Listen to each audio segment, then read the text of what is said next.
Bismillahirrahmanirrahim. Assalamualaikum warahmatullahi wabarakatuh. Alhamdulillahi rabbil alamin. Nahmaduhu wa nasta'inuhu ala umuri dunya waddin. Salatu wassalamu ala ashrafil anbiya'i wal mursalin wa ala alihi wa sahbihi wa man tabi'ahum bi ihsan ila yaumiddin. Asyhadu an la ilaha illallah wa asyhadu anna Muhammadan abduhu wa rasuluh. Amma ba'du ayuhan nas ittaqullaha mastata'tum wasma'u wa ati'u la'allakum turhamun. Ya ayyuhalladzina amanu ittaqullaha wa qulu qawlan sadida yuslih lakum a'malakum wa yaghfir lakum dhunubakum wa may yuti'illaha wa rasulahu faqad faza fawzan 'azima. Alhamdulillah, Bapak Ibu hadirin yang dirahmati oleh Allah Subhanahu wa taala. Puji syukur kepada Allah patut untuk kita perbaharui dan kita haturkan senantiasa, karena Dia yang Maha bersyukur, Dia Maha berterima kasih dengan segala kenikmatan sekecil apapun yang kita lakukan, walaupun kenikmatan itu belum bisa menebus sebelah kenikmatan mata. Akan tetapi Allah Subhanahu wa taala tidak menyia-nyiakannya begitu saja. Setiap yang kita perbuat atas izinnya, setiap yang kita perbuat setiap yang kita perbuat dengan berasaskan takwa dan berasaskan keikhlasan, maka akan bermanfaat insyaallah di akhirat nanti. Segala harta yang telah kita korbankan, segala tenaga yang kita habiskan, segala waktu yang kita hambur-hamburkan untuk ketaatan kepada Allah Subhanahu wa taala, maka semuanya nanti akan mendapatkan pahala di sisinya insyaallah. Bapak Ibu yang dirahmati Allah Subhanahu wa taala, kalau Abu Thalib paman Rasulullah sallallahu alaihi wasallam yang kafir hingga di penghujung kematiannya, di penghujung kehidupannya dia kafir, mati dalam keadaan kafir, ternyata karena dia telah membantu Rasulullah Shallallahu Alaihi Wasallam dengan dakwahnya, dia diringankan oleh Allah Subhanahu Wa Taala siksanya, yang seharusnya mendapatkan siksa yang berat, tapi ternyata mendapatkan siksaan yang paling ringan di neraka. Kalau Abu Lahab ternyata diringankan siksanya oleh Allah Subhanahu Wa Taala karena merdekakan seorang budak sebagaimana diriwayatkan oleh Imam Al-Bukhari, maka apalagi dengan kita insyaallah ketika kita menjalankannya untuk Allah Subhanahu wa taala berasaskan ikhlas dan berasaskan takwa. Mereka yang kafir ternyata diringankan, ada kisah diringankan, ada riwayat diringankan oleh Allah Subhanahu wa taala dalam siksanya karena kebaikan yang dia perbuat di dunia. Apalagi orang-orang muslim ketika mereka menghabiskan hartanya, menghabiskan seluruh tenaganya, menghabiskan waktunya di jalan Allah Subhanahu wa taala untuk beribadah kepada Allah Subhanahu wa taala, maka tidak ada yang sia-sia. Maka hadirin yang dirahmati Allah Subhanahu wa taala, sekali lagi mari kita senantiasa untuk berusaha meningkatkan ketakwaan kita, meningkatkan rasa syukur kita kepada Allah Subhanahu wa taala. Lebih banyak yang perlu kita korbankan dalam kehidupan kita, karena memang kehidupan ini adalah kehidupan yang penuh dengan pengorbanan, kehidupan yang penuh dengan rasa capek, kehidupan yang penuh dengan siksaan dalam tanda kutip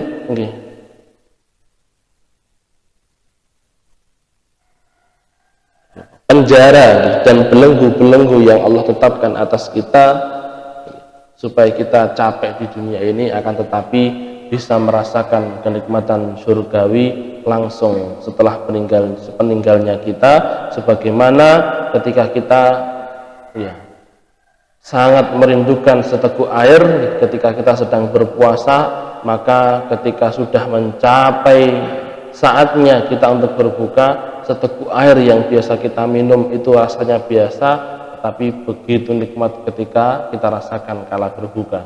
Begitu pula Bapak Ibu yang dirahmati Allah, mungkin kita masih memandang sebelah mata kematian, mungkin takut dengan kematian, berusaha untuk menghindari kematian, akan tetapi ternyata ketika sudah meninggal nanti, sebagaimana Rasulullah SAW sampaikan, ketika orang jenazah itu adalah jenazah yang baik, maka dia akan mengatakan qaddimuni, segerakan saya rindu dengan liang lahat saya rindu dengan kuburan saya.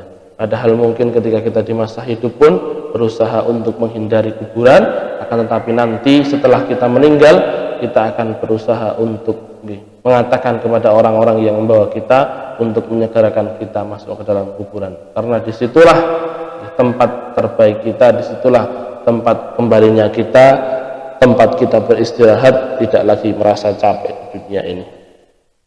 Hadirin yang dirahmati oleh Allah Subhanahu wa taala, kita lanjutkan pembahasan kita, pembacaan kitab Adabul Mufrad karya Imam Al-Bukhari, hadis yang ke-402. Haddatsana Abu Ma'mar qala haddatsana Abdul Waris an Yazid qala qalat Mu'adah sami'tu Hisham ibnu Amir al-Ansari ibnu ammi Anas bin Malik radhiyallahu anhuma wa kana qutila abuhu yaum Uhudin. Dari Hisham bin Amir al-Ansari, ini adalah sepupu Anas bin Malik radhiyallahu taala anhu, yang mana bapaknya si Amir al-Ansari itu terbunuh di hari Uhud, ya, di peperangan perang Uhud. Annahu sami'a Rasulullah sallallahu alaihi wasallam qala, bahwasanya si Hisham ibnu Amir ini mengatakan pernah mendengar baginda Rasulullah sallallahu alaihi wasallam bersabda. Apa sabda beliau? La yahillu li muslimin ay yusarima musliman fawqa thalathin. Tidak halal bagi seorang muslim untuk menjodai muslim yang lainnya lebih daripada 3 hari tanpa sebab yang jelas, tanpa sebab yang jelas. Atau apa yang dimaksud sebab yang jelas? Sebab yang jelas itu yang hanya diperbolehkan ke seorang muslim, seorang suami, seorang istri, jodai muslim yang lainnya, jodai pasangannya, mutung dengan pasangannya, menjauhi lebih daripada 3 hari, itu hanya diperbolehkan atas landasan kemaksiatan yang dilakukan oleh orang tersebut. Jadi sebagaimana kisahnya Ka'ab bin Malik, karena atau mungkin ketika kita tarik garis dalam kehidupan kita atau di masa kita, misalkan ada seorang yang dia itu ahlul maksiat, senantiasa melakukan kemaksiatan, mungkin mendem-mendeman dan lain sebagainya, sehingga memberikan madharat kepada orang lain, lewat omah dibandemi omai dan lain sebagainya misalkan. Nah, kalau sudah sampai seperti itu parahnya, atau mungkin dia dewemen, mungkin dari ibu-ibu atau mungkin dari bapak, dewemene untuk ngerasani setiap kali dia ketemu orang ngerasani, setiap kali ketemu rasani, setiap kali dan lain sebagainya. Mungkin karena kemaksiatan seperti itu diingatkan tidak bisa, maka kalau misalkan memang dijodai itu bisa membuat dia sembuh, maka hal itu diperbolehkan. Tapi jodai bukan solusi. Jadi Bapak Ibu yang dirahmati Allah, kalau misalkan bisa sembuh dengan dijauhi dengan orang-orang yang berlaku maksiat terus, melakukan kemaksiatan terus, atau mungkin seorang istri atau mungkin seorang suami, pasangan hidup kita misalkan, kok ternyata demen dengan satu kemaksiatan dielengke, 1, 2 dielengke, nah ternyata kok tidak bisa, mungkin malah berusaha untuk menentang, maka bisa kita dengan menjauhi sedikit, menjauhi. Nah itu diperbolehkan seperti itu. Mungkin tidak mau menunaikan ibadah sholat atau dan lain sebagainya, nah, bisa kita dengan menjauhinya walaupun hanya sebentar, lebih daripada 3 hari, supaya dia ternyata kembali ke jalan Allah Subhanahu wa taala, boleh Akan tapi kalau misalkan itu bukan solusi, dijauhi malah tambah dodro, nah, maka tidak perlu untuk menjauhi. Jadi kalau itu memang solusi maka diperbolehkan, tapi itu bukan solusi satu-satunya. Nah, Bapak Ibu dirahmati Allah, kalau untuk hal yang lain, mungkin karena sakit hati, mungkin karena merasa dicurangi dan lain sebagainya, mungkin karena sakit hati atau merasa terzalimi, terus kemudian menjutai saudaranya semuslim, maka tetap tidak diperbolehkan lebih daripada 3 hari.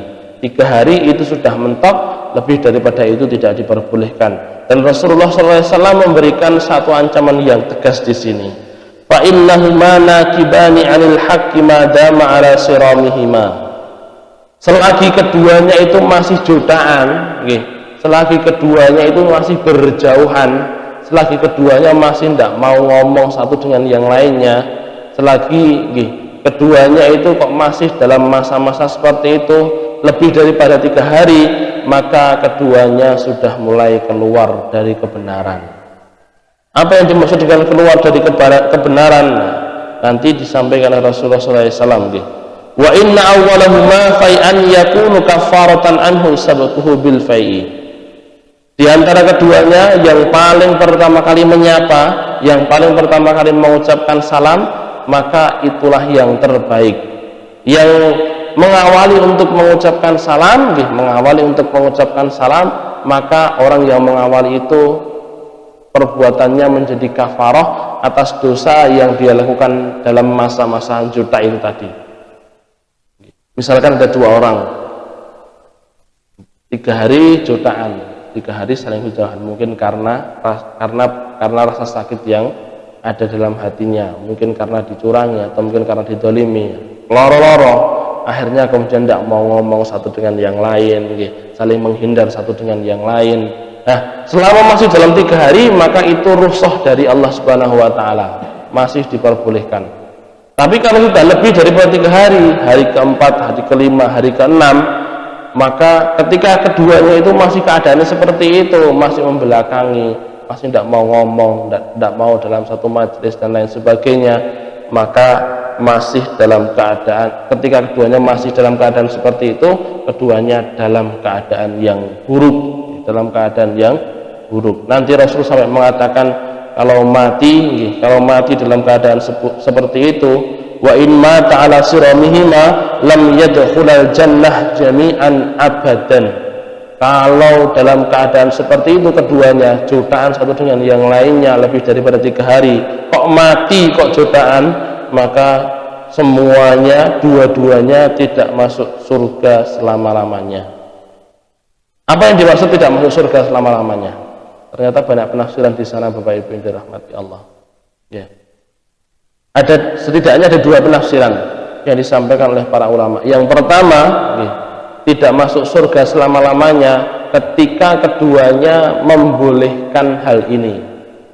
Gak popo lebih daripada 3 hari, jutaan gak popo. Ya.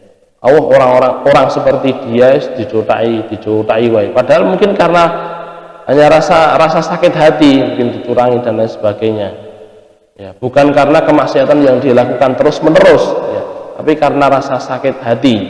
Terus gak popo. Ketika menghalalkan seperti itu, berarti dia sudah menghalalkan yang diharamkan oleh Allah Subhanahu wa Ta'ala. Kemungkinan dia masuk neraka dan tidak bisa masuk surga berdasarkan hadis. Jadi berbahaya, Bapak Ibu yang dirahmati Allah Subhanahu wa Ta'ala, menjutai saudara kita semuslim. Artinya ukhuwah Islamiyah itu benar-benar dipandang, dijunjung tinggi dalam Islam, bahwasanya menjutai itu bukan merupakan satu hal yang bisa dianggap remeh. Tahsabunahu hayyina wa huwa indallahi adim. Kita menyangka bahwasanya itu perkara biasa, wajarlah manusia kalau merasa sakit hati, wajar. Akan tetapi ternyata sakit hati yang terus-terusan seperti itu hingga kemudian kita tidak menunaikan hak saudara kita semuslim, itu ternyata bukan perkara yang bisa dianggap biasa atau diremehkan. Penafsiran yang kedua, Bapak Ibu yang dirahmati Allah Subhanahu wa Ta'ala, tidak masuk surga semuanya selama-lamanya itu maksudnya keduanya tetap masuk surga, ya. akan tetapi dipisah oleh Allah Subhanahu wa taala. Karena keduanya mati dalam keadaan jutaan, mati dalam keadaan membelakangi, mati dalam keadaan tidak mau menyapa satu dengan yang lainnya, padudon, maka nanti kalau misalkan keduanya masuk surga dengan keimanan yang ada, walaupun mungkin harus masuk ke neraka dulu, maka keduanya akan dipisah oleh Allah Subhanahu wa taala, tidak akan dipertemukan. Yang seharusnya seluruh penduduk surga itu bersaudara, yang seharusnya seluruh penduduk surga itu bisa merasa bergembira, maka keduanya ini akan dipisahkan oleh Allah Subhanahu wa taala, sing sitok poncot kono, sing sitok poncot kono. Sebagaimana sabda Rasulullah SAW ketika beliau mengatakan, orang yang makan dengan bejana emas ini, maka dia tidak akan bisa makan dengannya di surga nanti. Tetap dia bisa masuk surga, tetapi dia tidak diizinkan oleh Allah Subhanahu wa taala makan dengan bejana emas karena dosa yang telah dia lakukan di dunia. Orang yang memakai ini, kata Rasulullah, sutra, orang yang memakai sutra di dunia, maka tidak akan bisa memakai sutra di akhirat nanti. Bisa masuk surga, akan tetapi seharusnya Allah yang ketika Allah mengatakan walibasuhum fiha harir, bahwasanya pakaian-pakaian penduduk surga itu sutra-sutra yang halus, karena dia telah melakukan dosa dengan memakai sutra yang tidak diperbolehkan di dunia, maka nanti di akhirat Allah tidak izinkan dia untuk memakai sutra di surga. Nah, begitu pula dengan orang ini, dua orang ini kok jotaane ning donya kok panggah jotaan wae, tidak mau untuk menyapa satu dengan yang lainnya, menjauh satu dengan yang lainnya, disalami tidak menjawab dan lain sebagainya, maka kok mati dalam keadaan seperti itu, dua-duanya akan disiksa oleh Allah Subhanahu wa taala di surga dengan cara dipisahkan satu dengan yang lainnya, tidak dipertemukan satu dengan yang lainnya, tidak bisa mengunjungi satu dengan yang lainnya. Harusnya dihilangkan perasaan-perasaan seperti itu oleh Allah Subhanahu wa taala, tapi karena keduanya masih membawa hingga kematian, maka Allah pun akan tetap memberikannya nanti di akhirat. Hadirin yang dirahmati Allah Subhanahu wa taala, sekali lagi, Islam itu menjunjung persaudaraan, Islam itu menjunjung islah atau memperbaiki keadaan satu dengan yang lainnya. Tidak bisa kita remehkan ketika kemudian perasaan kita, ya, perasaan sakit hati kita ini kemudian menguasai diri kita sehingga kita tidak menunaikan hak-hak seorang muslim karena rasa sakit yang ada di hati. Hadirin yang dirahmati Allah Subhanahu wa taala, maka yang terbaik apa? Adalah memaafkan. Kalau misalkan saudara kita melakukan kesalahan, maka kita maafkan. Kalau misalkan saudara kita melakukan satu perbuatan, hendaknya kita berhusnudzon kepadanya. Itu yang terbaik, dan Allah Subhanahu wa taala tidak kemudian menyia-nyiakan maaf yang kita berikan untuk saudara kita. Justru maaf itu akan membawa kebaikan di akhirat nanti. Wa in sallama alaihi fa'aba ayyaqbala taslimahu wa salamahu, jika salah satu dari keduanya sing jotaan mau ada yang memulai salam dulu nih. Nah, ini kalau misalkan yang satu sudah mulai salam, ya, maka yang sudah memulai salam ini, ya, yang sudah mulai salam, yang sudah menghilangkan rasa itu, dia aman. Tapi yang satunya lagi ternyata masih merasa wis gak perlu konconan karo wong kaya ngono kuwi. Tidak perlu saya menjawab salam orang seperti itu, maka yang mati kemudian dijauhkan oleh Allah Subhanahu wa taala dari orang ini adalah yang kedua tadi. Dia dijauhkan oleh Allah Subhanahu wa taala, tidak bisa lagi untuk bertemu orang yang dia jotai tadi. Jadi yang menanggung akibat hanya orang tersebut. Tapi kalau misalkan yang satu itu sudah mengucapkan salam, sudah mulai menyapa walaupun tidak dijawab, maka yang ini sudah tidak lagi disiksa oleh Allah Subhanahu wa taala, dan salamnya itu menjadi penghapus dosa jutaan yang dia lakukan. Jika misalkan yang satu sudah mulai salam, ternyata yang kedua itu tidak mau, fa'aba, tidak mau menjawab, radda alaihil malak, maka malaikat yang akan menjawabnya. Wa radda alal akhir syaitan, kemudian yang kedua yang tidak mau jawab tadi akan didoakan, akan dibisik-bisikkan oleh setan, dijerumuskan ke jalan yang lebih sesat lagi. Hadirin yang dirahmati oleh Allah Subhanahu wa taala, gara-gara perkara seperti itu ternyata menyebabkan seseorang dijauhkan dari Allah Subhanahu wa taala, didekatkan dengan setan, dijauhkan daripada doa malaikat. Hadirin yang dirahmati Allah, artinya agama kita bukan hanya perkara ibadah saja. Rasulullah SAW sudah sampaikan, innama bu'itsu liutammima makarimal akhlak. Saya diutus oleh Allah bukan untuk menyempurnakan ilmu, ya, bukan untuk menyempurnakan ibadah. Kita tidak dituntut untuk ibadahnya seperti Rasulullah SAW. Beliau begitu berat ibadah beliau, sungguh-sungguh sampai pecah-pecah, tidak. Akan tetapi Rasulullah SAW mengatakan, saya diutus untuk menyempurnakan akhlak, dan akhlak itulah hadirin yang dirahmati Allah Subhanahu wa taala.